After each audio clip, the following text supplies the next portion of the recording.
Hey, welcome back to the channel. In this video, I want to show you how easy it is to do a camo cloak transition from one pattern to another pattern. As you can see in the video, I black for the bottom, and I did use Dawnstone Gray for the top, which is like almost like a taupe color gray. You can pick any three colors of your choice. This is what the client wanted me to do in these gray tones, so this is why I picked these colors. In the first part of this video, you're going to see how I just did the light administratum gray pattern on here, just in the various shapes that I chose. I just made them up. There's no rhyme or reason why I picked them. I just made them up. That's what you can do with this pattern. That's what makes it great and easy, is there's no right or wrong way. In the second part of this video, I'll show you how I highlighted the blue line to make that look like it was electrical current going through the cloak that is changing the cloak from one pattern to another pattern. And at the last part of this video, you'll see how I made the lava lightning look, I guess, on the bottom of the cloak, and show you how I did that. So going back to this administratum gray, I'm just randomly making up patterns. There's no rhyme or reason to it, like I said earlier. It's just me picking some area, spreading it out wide because I do have two other colors to put in there, and just filling it in once I'm done with it. I do use in this video later on, I'll flash it on the screen, I do use a round zero brush, or a zero round brush, to do all my my line work in this particular case. So I'll let you, almost dropped it there. I'll let you listen to the music and watch the video, and I'll be back as it goes along.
Now the second part of this, we're going to dive in with some Mechanicus standard gray. Now I'm not going to do all of the Mechanicus gray. I'm going to jump ahead and do a certain amount of them. I'm just going to just highlight certain areas. Then the second part of this, I'm going to put the third spot on, which is going to be Skaven Blight Dinge. Just kind of filling in those negative spots on the cloak where there might be some spaces left. You'll see as I'm going, I'm starting to fill in that negative space with some of the different shades and colors of those spots, just to kind of balance it out. I'm not making a pattern with the colors. I'm just trying to fill in a lot of that emptiness. This is the Skaven Blight Gray. I'm sorry, Skaven Blight Dinge. You'll see up there. And again, I'm not gonna put you through torture watching me paint on 3 different color spots, which is all the same. So I'll get you back to the music.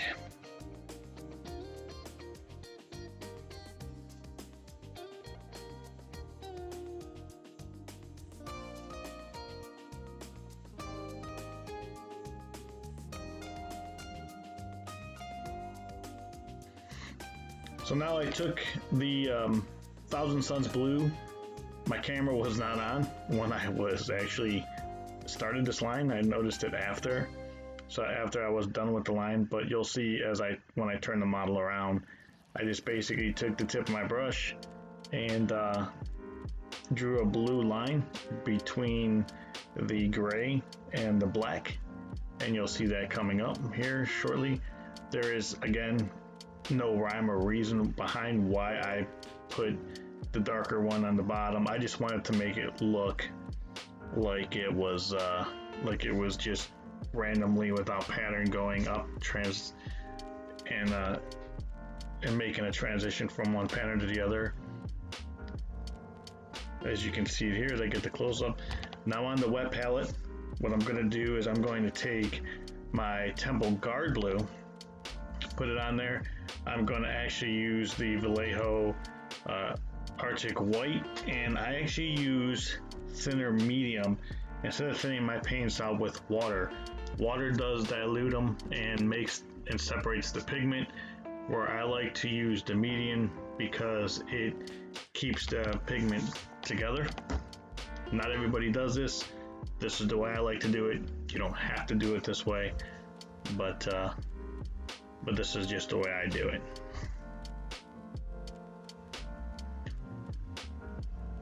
So I'm just going to get a little bit of this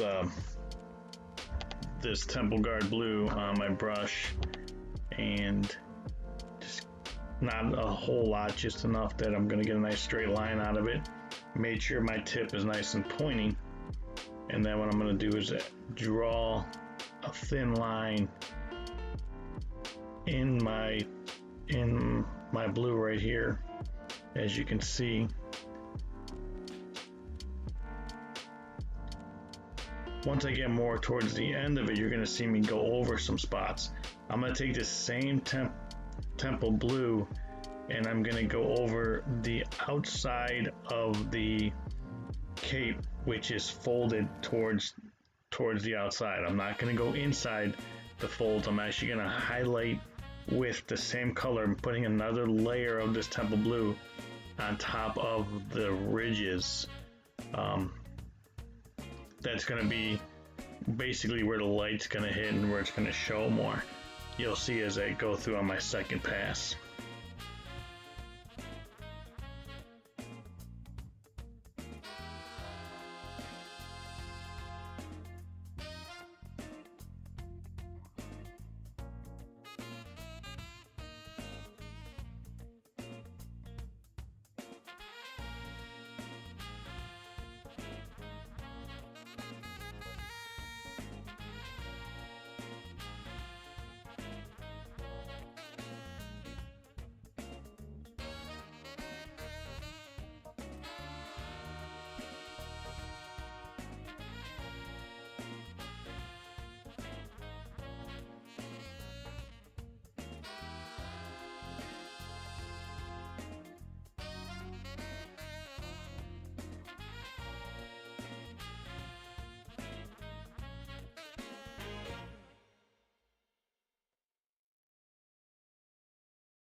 Going back to the wet palette, now I'm going to clean my brush off a little bit.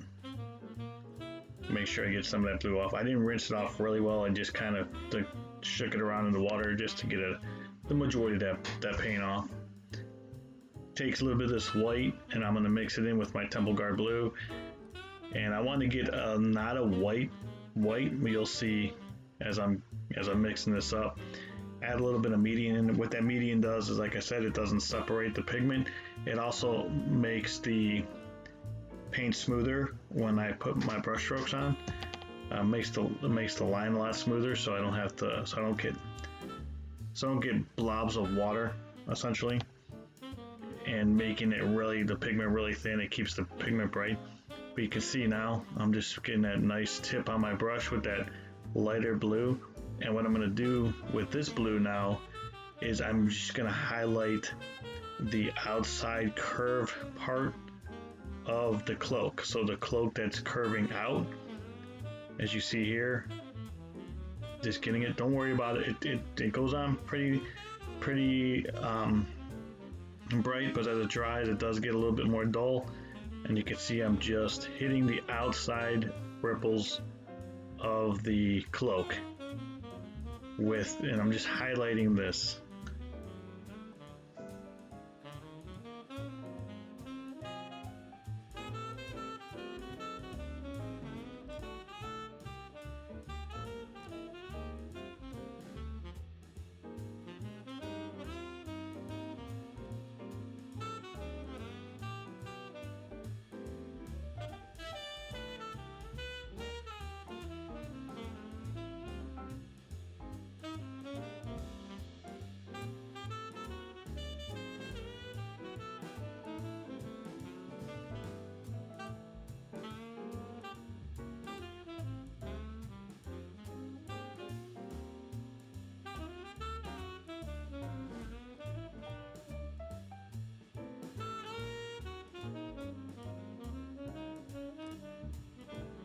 Okay, going back to the wet palette again, clean off my brush, which you don't see out of frame. Pick up more of that white, and I want this to be a really, really pale light blue, more of like a bluish tinted white, essentially. I can't really see it in the light because the light actually is shining directly down on my wet palette. Make sure my brush is nice and my tip is nice and straight. Here's a shot of the brush I told you I was going to show you earlier in the video. And again, I'm just going to take this, and now I'm just going to again highlight over top of the ripple, but not going all the way as far as I did with the other line.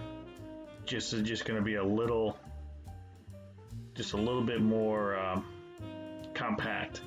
Just enough so it looks like that's the lightest part is the ripple, causing it to be a little bit brighter.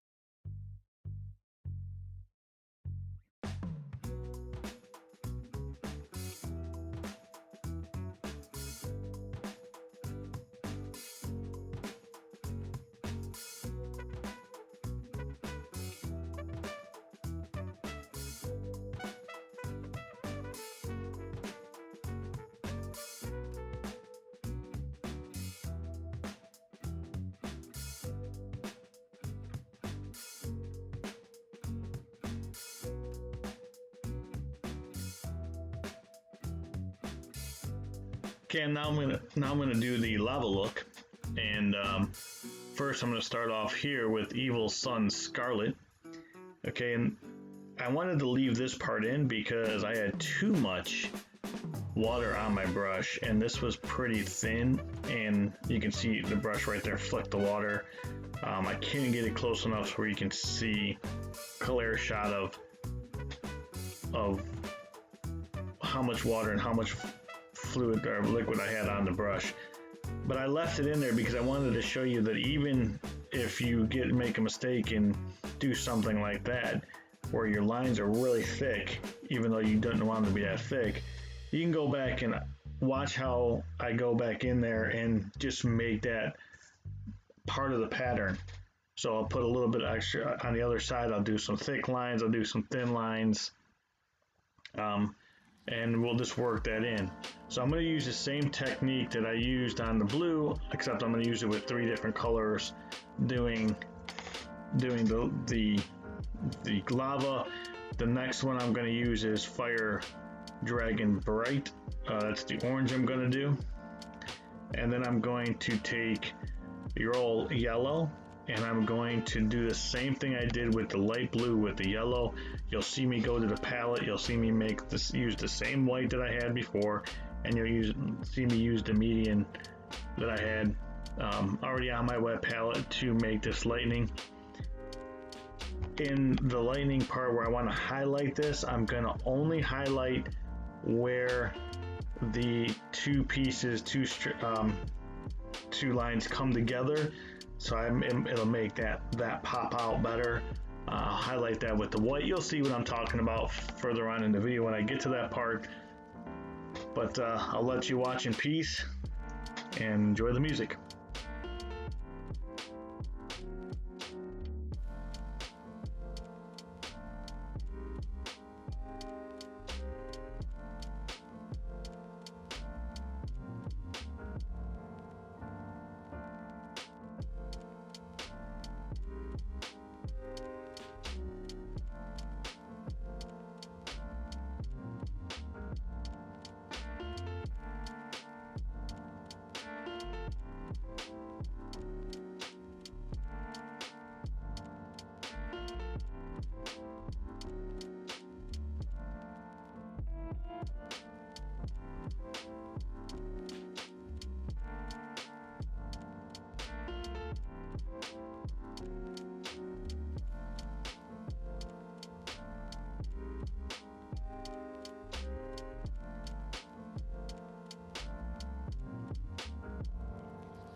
See right here is the part where I messed up. I just filled it in with the orange, yellow, and the lighter yellow. And now I'm going back on it and filled in just where the two lines started. 3-4 lines meet. Make that a little bit brighter. Blended it right into the pattern so it looks like it was intentional. If you make a mistake, not a big deal, because lava patterns aren't perfect if you look at lava. Plus, like I'm going to do here on some lines that got a little bit carried away on because my hand slipped or something, I'm going to go back and take my Corax black and I'm just going to fix my lines where it got a little sloppy, where you can't really see it on this. I tried to get closer, but now it's really blurry, but you can see me eliminating that little yellow sticking out. Pretty easy to fix, guys. This is not hard technique. It just takes some patience to make sure your lines are pretty straight and you're filling in what you need to fill in.